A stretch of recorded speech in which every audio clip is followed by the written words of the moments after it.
Howdy, y'all. My name is Andy King, and welcome to King's Comics.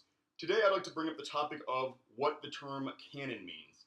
And by that, I mean, how do we know when we read a comic or we watch a comic book movie or show what the main storyline is? Like, is this a different version of the character? Is this the character we grew up and know and love? But to start with, let's kind of look at the Webster definition of the term canon, where it's defined as the particular works of an artist or author that are taken as being genuine or authentic. And then if we go ahead and look at Urban Dictionary, we see that the term is used or perceived as another word for official, not pertaining to fan fiction or a made up work or an unauthentic work. But fan fiction is a whole other topic entirely. So then when we say canon, what do we mean with how it relates to comics and graphic novels as well as your favorite superhero? Taking a look at the recent Into the Spider-Verse movie, we see multiple versions and representations of Spider-Man.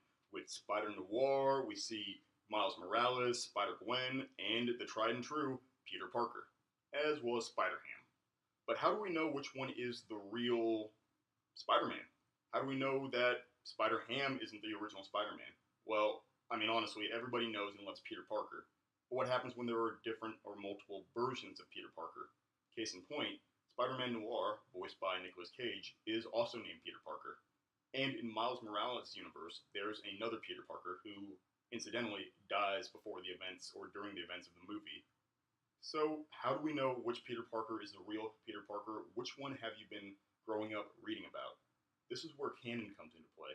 Typically, when you have big publishers or companies like Marvel and DC, they have their mainline continuities or stories. This is saying you have a universe that you've probably grown up reading about where we see a singular character such as Peter Parker or the Justice League. This is where the idea of multiverses come into play, or multiple universes.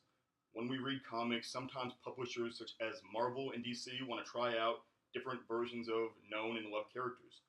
What do we feel about having a Superman who was born in Soviet Russia? What do we feel about having a Peter Parker who grows old and has to watch his wife die?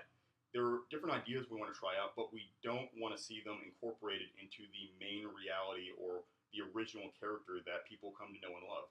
So the safest idea to use in order to explore these characterizations is to create a separate universe or reality. DC calls them Elseworlds. And I bring this up because of the fact that the upcoming Elseworld event in the Flash and Green Arrow TV shows is based on this comic book idea of having different universes and different portrayals of a character. But then, why haven't we seen the same actor play the same character? You've got three or four different Spider-Men. You've got Tobey Maguire. You've got Andrew Garfield. You've got Tom Holland. But why not the same one? This actually comes into the fact that each of those different Spider-Man movies or is its own cinematic universe, or in its own cinematic universe, in a sense. Tobey Maguire is in what people call the Raimiverse for Sam Raimi, and Andrew Garfield is in his own separate kind of wishy-washy Spider-Man universe that was supposed to have four films but didn't, but I'm totally not bitter about it. That being said, then we get to the MCU where Tom Holland, after certain copyrights and trademarks and legal battles between Marvel and Sony, finally allowed him to enter the MCU, or the Marvel Cinematic Universe.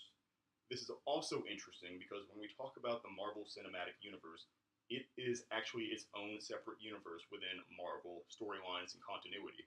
So that's to say that the comics you read about Peter Parker, about Iron Man, about the Avengers are typically going to be associated with what we call the Marvel 616, or the 616th Marvel Universe.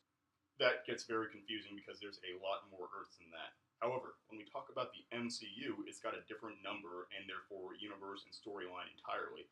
This is known as the Marvel, 199999, or the Marvel 199,999th Earth or universe. Once again, there's a lot of multiple storylines to the fact that not all of them are actually fleshed out universes. But it does imply the fact that there are infinite stories to be written, infinite versions of different characters to be told that Marvel likes to play around with. But the same goes for DC, because the main DC comics that people have read are associated with Earth 52, or the 52nd Earth. This also becomes interesting when we watch a TV show because a TV show, the Flash universe, the CW universe, is associated as its own separate universe or Elseworld, which is why we see some of these crossovers happen in these TV shows with Earth 2 or multiple different heroes. But it also explains why when we watch a movie, we don't see Henry Cavill playing the same Superman as Chris Reeves, or we don't see Christopher Nolan's Batman in Zack Snyder's Superman movie. It's because these are all intended to be perceived as separate realities, separate takes, and unique takes on characters that we all know and love. But how does this play into the fact that we don't see Marvel and DC characters interact with one another? Or at least not frequently.